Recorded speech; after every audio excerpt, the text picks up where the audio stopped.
நம்ம ரொம்ப ஈஸியான மெத்தடில் எப்படி ஒரு வெஜிடபிள் பிரியாணி செய்யலாங்கிறத பார்க்கலாம். வெஜிடபிள் பிரியாணி பண்ண கடாயில் எண்ணெய் ஊற்றிட்டு அதில் நம்ம கொஞ்சமாக பட்டை, ஒரு கிராம்பு, கொஞ்சமாக பெருஞ்சீரகம், அப்புறமா ஒரு ஏலக்காய் இது எல்லாம் எடுத்து அது நல்லா பொரிய விடணும். அது நல்லா பொரிஞ்சு வந்த பிறகு நல்ல பொடி பொடியாக நீளமாக வெட்டின பெரிய உள்ளி போட்டு நம்ம அதை வதக்குறோம். அதை நம்ம நல்லா கோல்டன் ப்ரௌன் ஆகுது வரைக்கும் வதக்கக்கூடாது, லைட்டாக பிங்க் கலர் ஆகுது வரைக்கும் நம்ம வதக்கினா போதும்.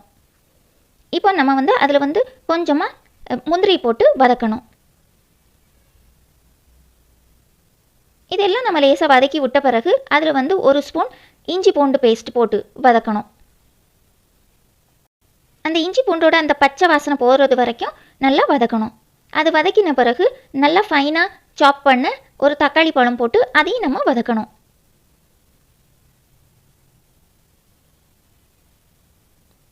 இது நம்ம நல்லா வதக்கி விட்ட பிறகு நல்லா நீளமாக வெட்டின மிளகா போட்டு அதையும் நம்ம வதக்கணும்.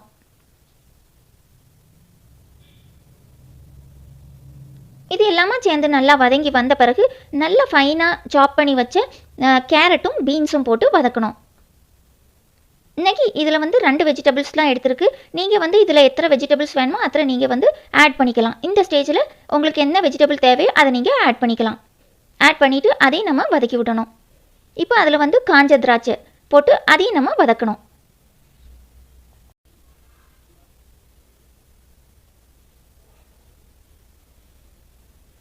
எல்லாமே நல்லா வதக்கின பிறகு இப்போ நம்ம இந்த டிஷ்க்கு தேவையான உப்பு போடுறோம். அது உப்பு போட்டுட்டு அதையும் ஒரு கிண்டி விட்டுட்டு இப்போ ரம்ப இலை இது பிரியாணிக்கு நல்ல ஒரு பிரியாணி வாசம் கொடுக்கும். இந்த இலை இது நல்ல நீளமாக இருக்கும். இது நல்ல சின்னதாக வெட்டி போட்டிருக்கு. இப்போ நம்ம நல்லா ஃபைனாக சாப் பண்ண மல்லி இலை அதையும் நம்ம போடுறோம். போட்டுட்டு அதையும் ஒரு கிண்டி விடுறோம். ஒரு கிண்டி விட்டுட்டு இப்போ நம்ம ஒரு ஸ்பூன் மஞ்சள் பொடி, ஒரு ஸ்பூன் தனியா பொடி, அப்புறமா கொஞ்சமாக கரம் மசாலா இது எல்லாமே போட்டு நல்லா வதக்குறோம். நல்லா அந்த மசாலாவோட பச்சை வாசனை போகிறது வரைக்கும் அதை நல்லா வதக்கி விடணும். இப்போ நம்ம நல்லா கழுவி ஊற வச்ச பாஸ்மதி அரிசி 1.5 கப்பு நம்ம போடுறோம். இது ஏற்கனவே நல்லா கழுவி தண்ணியில் ஊற வச்சுருந்து அது இப்போ நம்ம போட்டிருக்கோம். போட்டு அதை நல்லா கிண்டி விடணும். அது அந்த வெஜிடபிள்ஸ் கூட நல்லா மிக்ஸ் ஆகி வர்றது வரைக்கும் அதை கொஞ்சம் நம்ம நல்லா கிண்டி விடணும். இப்படி நல்லா கிண்டி விட்ட பிறகு இப்போ நம்ம அதில் தண்ணி சேர்க்கக்கூடாது, தேங்காய் பால் தான் சேர்க்க போகிறோம். 1.5 கிளாஸ் அரிசிக்கு 5 கிளாஸ் தேங்காய் பால் ஊற்ற போகிறோம். இப்போ நம்ம 2 ஊற்றிருக்கோம். இப்போ இது 3வது கிளாஸ், அப்புறம் 4, அப்புறமா 5, இப்படி 5 கிளாஸ் நம்ம தண்ணி ஊற்றுறோம்.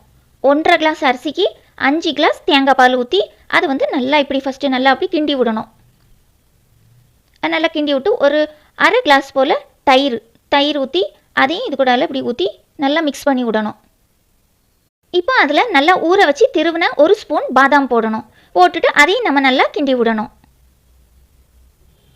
இது நல்லா கிண்டி கொஞ்சம் கொதி வந்த பிறகு மூடி போட்டு அதை மூடி கொஞ்சம் நேரம் அதை வேக விடணும். அது ஓரளவு நல்லா கொஞ்சம் பாதி வெந்து வந்த பிறகு கேப்சிகம் நல்லா ஃபைனாக சாப் பண்ணி வச்சு கேப்சிகமை அதுக்கு மேலே இப்படி போடணும். போட்டுட்டு திருப்பியும் அதை மூடி வச்சு திருப்பியும் அதை நம்ம நல்லா வேக விடணும். நல்லா கம்ப்ளீட்டாக அதை வேக விட்ட பிறகு அதில் ஒரு 2 ஸ்பூனு நெய் விடணும்.